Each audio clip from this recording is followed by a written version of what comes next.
How in the world are you? Mike here, Mike's Pressure Washing, Trenton, Ohio, on this beautiful yet windy Sunday afternoon. I'm going to do a little pressure washing rig maintenance in the area of electricity, of all things. Story time. This past Friday, Wilson and I were on a job, just rolled up, all should be well. Nothing can go wrong on a beautiful Friday. I go to start my machine and nothing happens. By the way, Wilson is my make-believe helper. I don't have a helper yet, so there you have it. I go to turn on the machine and nothing happens. It's just blank.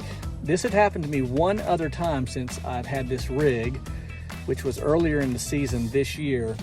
And as it turns out, with just a little bit of research, I discovered that it was this ground wire which grounds the machine here to the rig, of course. And you can see I have it somewhat jerry-rigged. Normally it would have a lug on here, and that would be the appropriate way to connect a ground. When this happened before, it was simply knocked off, but nonetheless, I knew that was the problem, or I made an assumption that that was the problem. Sure enough, it was the problem this past Friday, and so I just reconnected it, not thinking that anything could possibly be wrong. Maybe it just got knocked off, whatever. I began washing, and in about 30 seconds, the machine cuts off. I look back at the rig, and it's smoking from the ground wire. Smoke's billowing out. I had to call the fire department. It was crazy.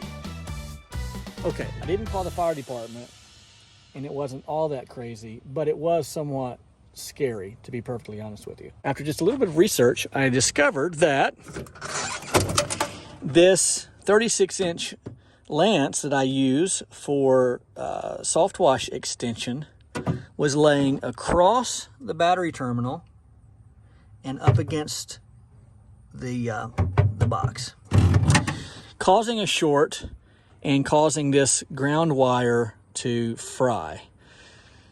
I won't lie, it kind of scared me, and so after reattaching it and, of course, moving the wand, making sure everything was secure, I finished the project. Wilson and I finished the project. And so today, I'm going to ensure that this doesn't happen again, at least not like this. So I jumped in the truck, I went to Menards, where I get most of my big box supplies. I picked up a battery box that I think will work perfectly fine. And while there, I went ahead and picked up two fire extinguishers, the lesser of the expensive version. One for the rig and one for the truck. What we're going to do today is, of course, I'm going to install the battery box. You don't need to see that. I will install or place on the rig and the truck the fire extinguishers. You don't need to see that. However, I also have some new lugs and, of course, the solder and the soldering gun to make that happen. And that's what I'm going to show you in this episode. Let me go ahead and get everything else set up, and then I will show you how to solder the battery cable. All right, here we go. Don't go anywhere. So this is how this is going to work. I'm going to heat up the lug. These are called battery cable lugs. I'm going to heat that up.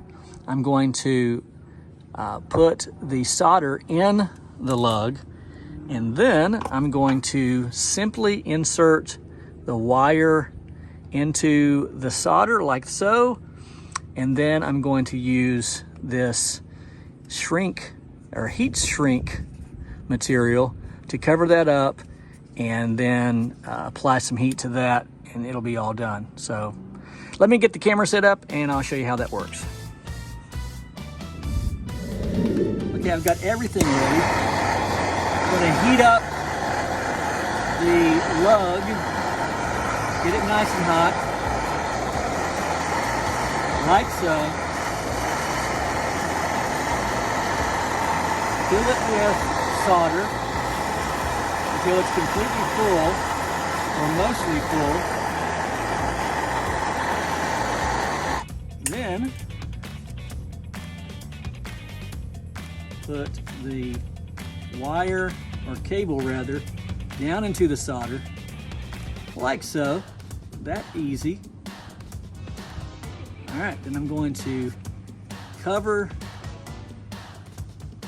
both the wire and the lug, being certain not to cover the hole, of course, where I'm going to reinstall the lug to the negative connector. Shrink wrap it.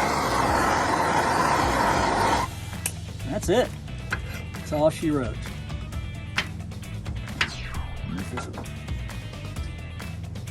You see that? Perfect. Okay, let's put it back on the rig. Okay, so I have the ground wire with the lug properly installed. Shouldn't be going anywhere. Let's see if it starts up. Oh, perfect.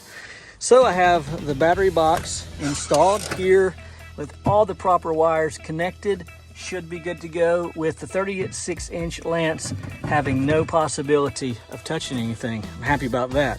I also have both fire extinguishers installed, one in the soft wash box for easy access, and then one behind the driver's seat of my truck. So, hey, if this is the kind of video that you enjoy, I certainly enjoy making them. These are more maintenance, review, equipment type of videos specifically for pressure washing. If it's something that you enjoy, be sure to like and subscribe.